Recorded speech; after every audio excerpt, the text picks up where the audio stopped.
Good morning students. Welcome back to our online classes of BA Part First Year English Literature started by our own college Srimati Ramkumari PG Mahila Mahavidyalaya.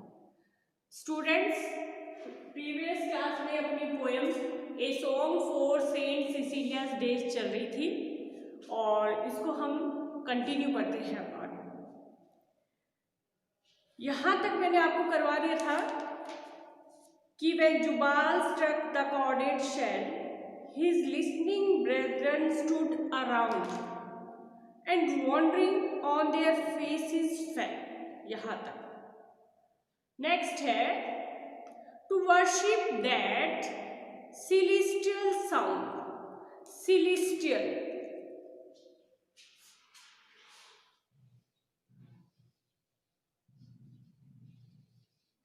Celestial sound. Celestial sound means heavenly music. Celestial sound का मतलब क्या होता है? Heavenly music. Heavenly music जो संगीत स्वर्ग से सुनाई देता है. To worship that.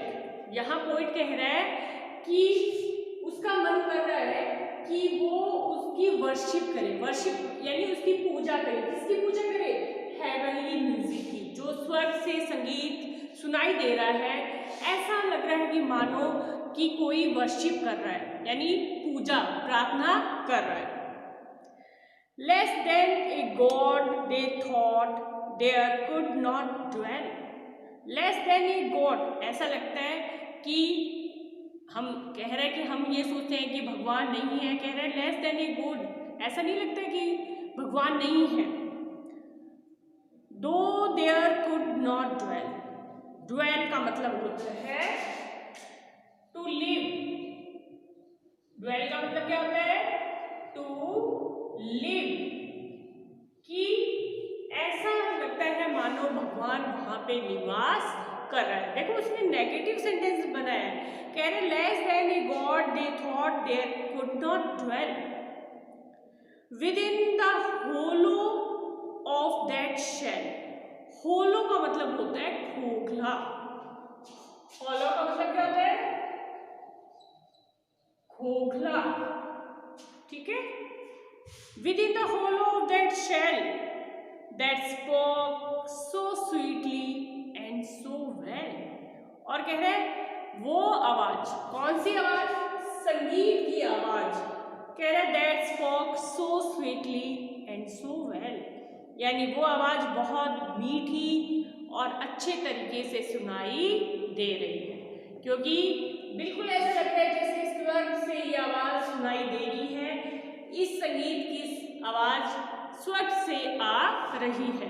तो वो कह रहा है कि ये आवाज, ये संगीत की आवाज, ध्वनि, ये मन को भाने वाली आवाज लग रही है. अब यहां पे आया आपका सो स्वीटली. आपका वर्ड आया है so. Okay, sweetly. So sweetly. अब देखिए इसमें सो में एस है आपका, स्वीटली में भी पहला वर्ड आपका एस है. तो आप लिख सकते हो यहां पे कि here the poet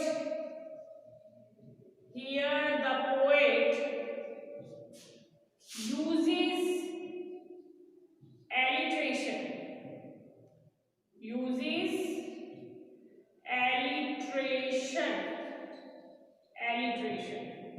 यानी alliteration का यूज यहां पर हुआ है so sweetly. ठीक है. ओके.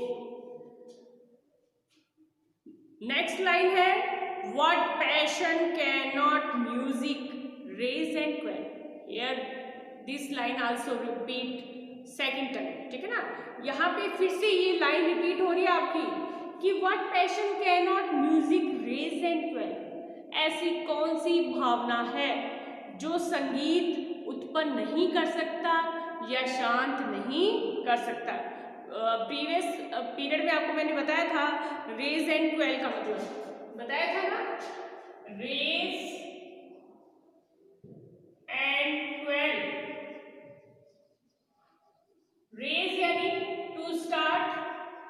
उत्पन्न करना, शुरू करना।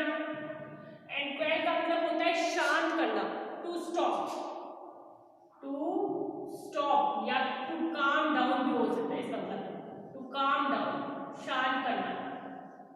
ठीक है, तो मैंने ये भी बताया था आपको कि म्यूजिक जो है, संगीत है, जैसा संगीत हम सुनते हैं वैसे ही भावना हमारे मन में उत्पन्न होने लग जाती है। मान लीजिए हम खुशी भरा कोई संगीत सुनते हैं तो हम खुश दिखाई देते हैं, और अगर हम दुख भरा संगीत सुनते हैं तो हम दुखी हो जाते हैं।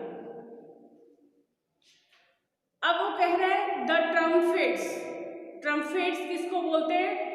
तुरही को। ट्रम्पेट्स, ट्रम्पेट्स बोलते हैं तुरही को। ठीक है, वाद्य यंत्र होता है हमारा। The trumpet loud clangour,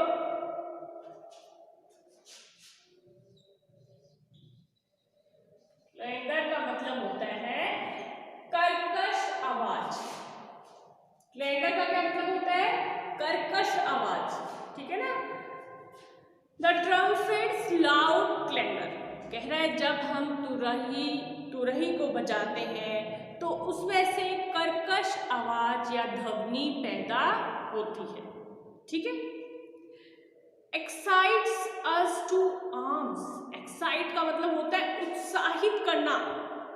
us to arms, arms का मतलब होता है हथियार। ठीक है, आर्म्स का मतलब क्या होता है स्टूडेंट्स? हथियार, आर्म्स। आप कहोगे मैडम भुजा, भुजा नहीं होती, हाथ नहीं होते, आर्म्स उनको भी बोलते हैं, लेकिन आर्म्स हथियार को भी बोलते हैं। ठीक है,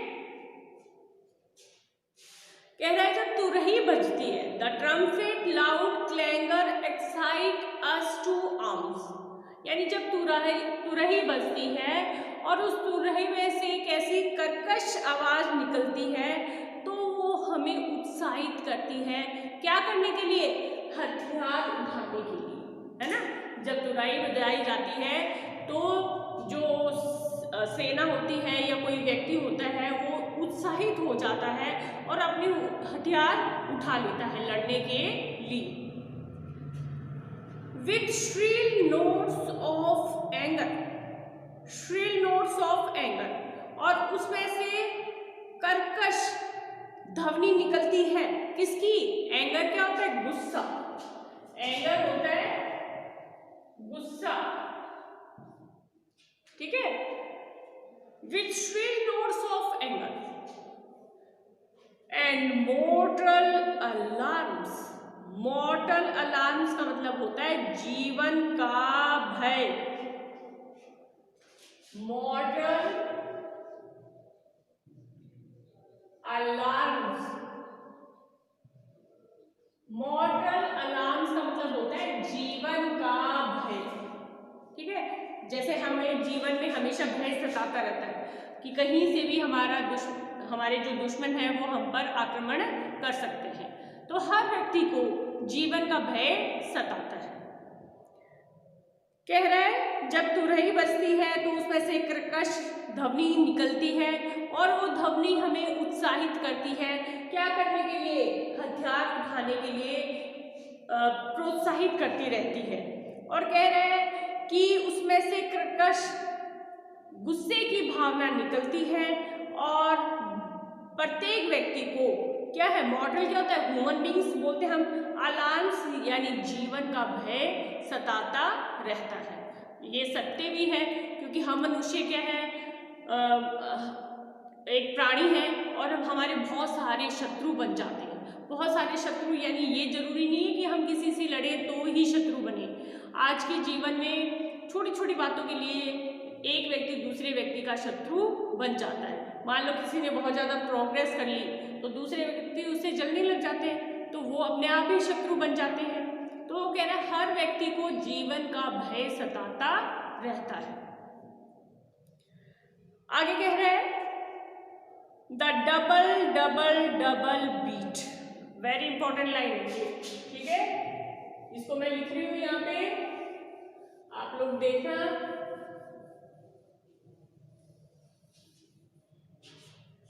The double double double beat. The double double double beat. Okay, the double double double beat of the thundering drum of the thundering drum of the thundering drum. The double double double beat of the thundering drum. अब क्या होता है? Double double double कैसे होता है? जैसे drum, ढोलक को बोलते हैं हम ड्रम, पुनः पुनः पुनः हम उसे बीट करते रहते हैं। बीट यानी पीटना, पीटना नहीं मतलब बजाना, उसको बजाते रहते हैं और उसमें से गर्जन की आवाज, थंडरिंग का मतलब क्या होता है? गर्जना, गर्जन की आवाज निकलती है। ठीक है ना? यानी जब हम ढोलक को, ड्रम को बजाते हैं तो एक बार बजाया, फिर दोबारा बजाया, फिर तीसरी बार बजाया, यानी पुनः पुनः जब हम उसे बजाते हैं तो उसमें से गर्जन की आवाज गूंजती है, यानी वो ड्रम गूंजने लग जाता है। तो आप इसमें देख सकते हो कि डी, डी और डी का बार बार रिपीट हुआ है। ये वाला वर्ड जो है आपका, ये बार बार रिपीट हो रहा है, तो इसलिए हम इसे कह सकते हैं कि किसका यूज हुआ है? एलिट्रेशन का। किसका यूज हुआ है यहाँ पे? एलिट्रेशन का यूज हुआ है ना? Double double double. और अब क्या है देखो, इसमें रेपिटेशन ऑफ वर्ड्स भी है, क्योंकि यही वर्ड बार बार क्या है? दोहराया गया है। ठीक है, तो आप इसमें ये भी लिख सकते हो सेकंड पॉइंट करके कि हियर द पोएट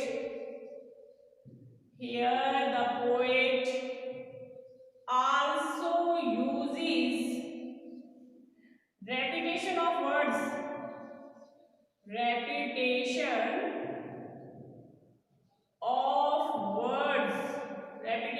words, यानी शब्दों को पुनः पुनः पुनः दोहराया गया है, बार बार दोहराया गया है, तो इसलिए ये एलिट्रेशन भी हो गया आपका और रेपिटेशन ऑफ वर्ड्स भी हो गया। ठीक है, चलो अब है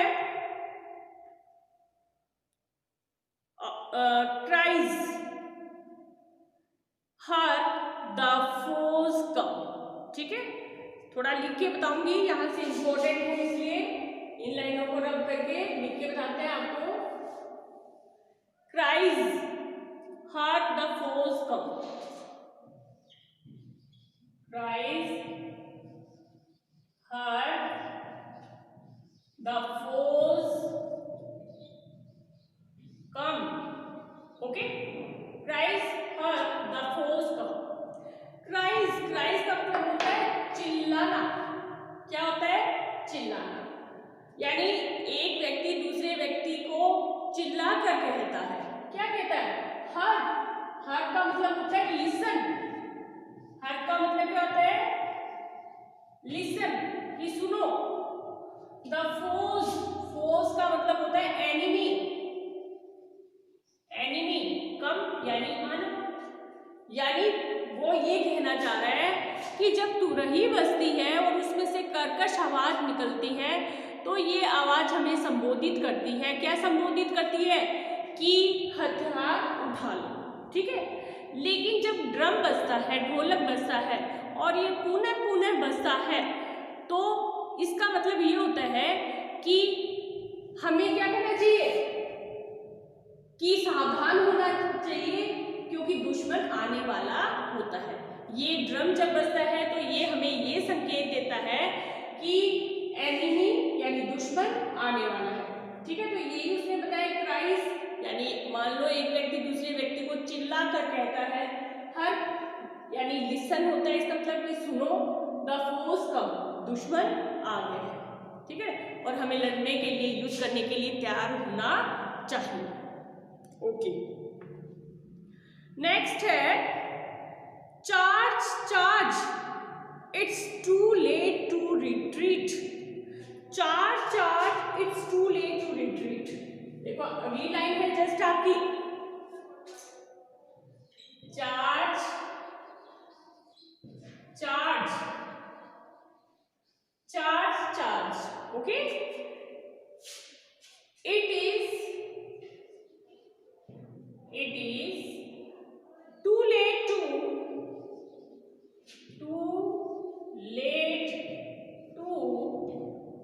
retreat,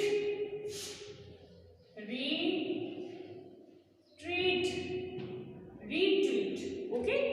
अब देखो क्या होता है, चार्ज चार्ज, चार्ज चार्ज का मतलब होता है हमला करना।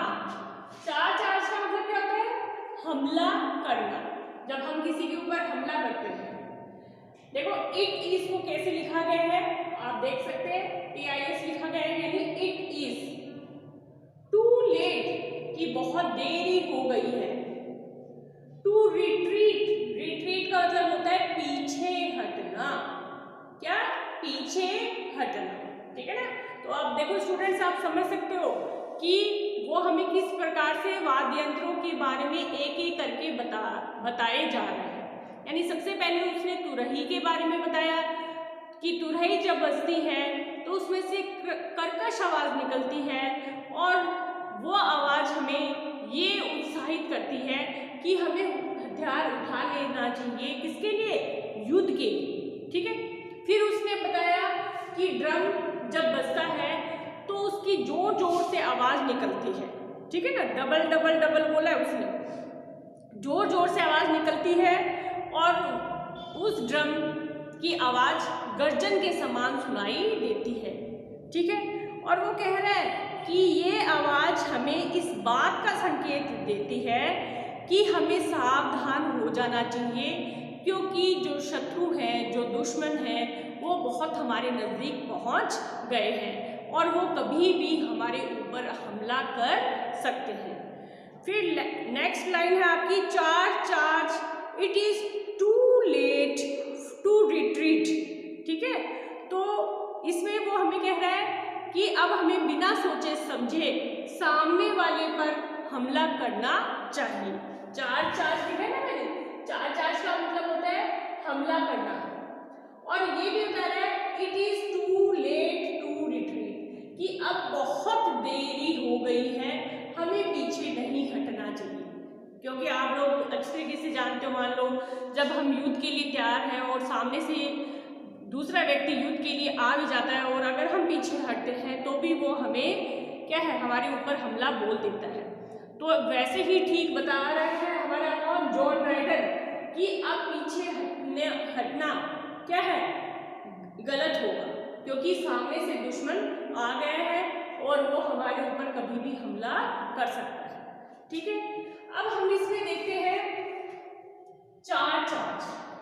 अब देखो इसमें चार्ज में C है, इसमें भी C है आपका, तो यहाँ क्या हो गया, एलिट्रेशन हो गया ना आपका, एलिट्रेशन हो गया, ओके। एक तो आपका एलिट्रेशन हो गया इस लाइन में, दूसरा क्या हो गया, रेपिटेशन ऑफ वर्ड्स भी हो गए,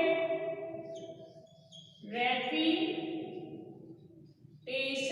of words, repetition of words भी हो गए आपके, क्योंकि चार्ज चार्ज तो शब्दों को पुनः दोहराया गया है, रेपिटेशन ऑफ वर्ड्स, ठीक है।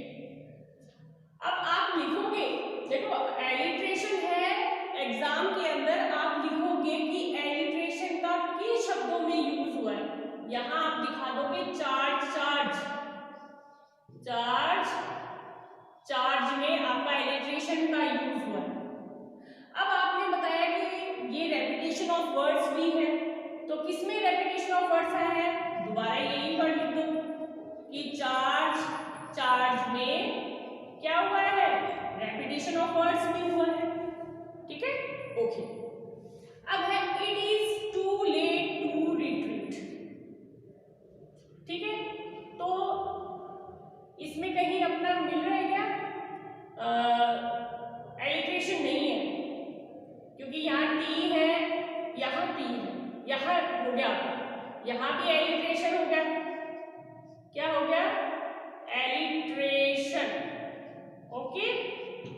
तो ये आपका एलिट्रेशन हो गया। तो आप देख सकते हो कितनी अच्छी लाइनें हैं, charge charge, it is too late to retreat, these lines also give us moral. ये लाइनें हमें क्या देती हैं, मोरल भी देती हैं। आप लिख सकते हो दिस लाइन